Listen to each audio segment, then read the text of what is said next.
As the chapter tells us, there are two different roads to make a decision: the peripheral road and the central road.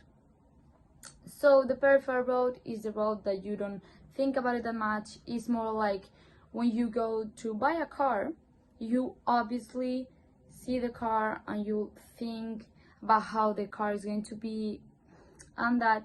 But for example, for me, when maybe not like when I'm buying a car, because I haven't bought a car, but like anything else, I'm gonna look and I'm gonna see how the person that is trying to sell me this or telling me something is dressed. So if I'm in doctor and they are with the white coat, I'm gonna believe them more than if they're like dressed like normally.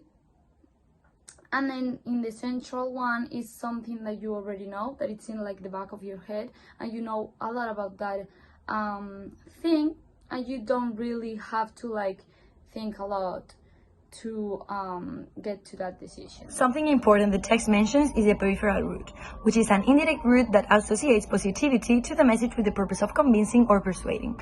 We can think of someone who wants to buy a new phone and he goes to a phone store. If that person has a lack of knowledge in this field, he wouldn't know how to choose his phone, especially if he doesn't know about the differences between all of them.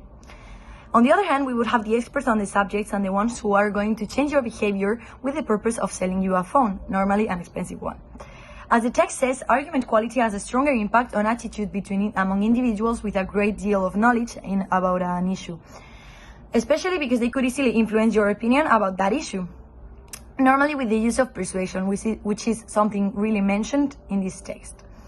The person who sells the phone can introduce you to false beliefs, especially using a lot of sly gimmicks to sell you this phone. And at the end, you will probably buy it because as you don't know so much about this topic, you will end up accepting the message that this credible source has recommended you. As Olivia just stated, the ELM, the elaboration likelihood model of persuasion, suggests that there are two routes of thought: the heuristic or peripheral route or the central route.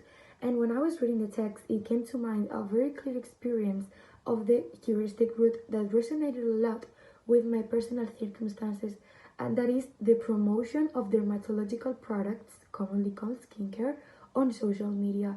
Because many of us young girls do not think twice when buying these products because they pop up on our Instagram or TikTok pages because of the promotion popular influencers make of them and using them in their videos.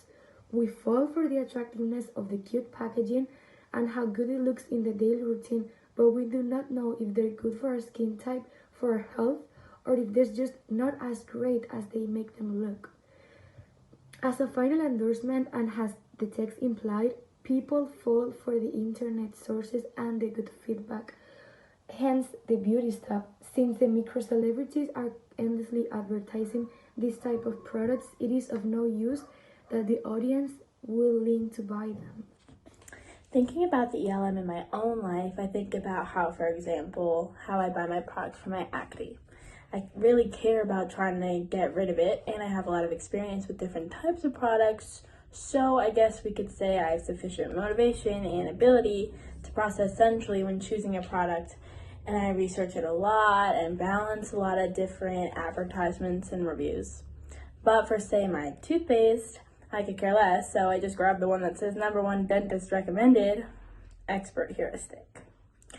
Perloff also made me think of the discussion of Oprah in chapter 3 of the textbook and how people would buy the books she promoted in her book club just because of her expert heuristic effect again. When Perloff also talked about the different effects of lengthy arguments on central and peripheral receivers, it made me think back to when kids in class would not prepare their presentations and they would basically go up and rant.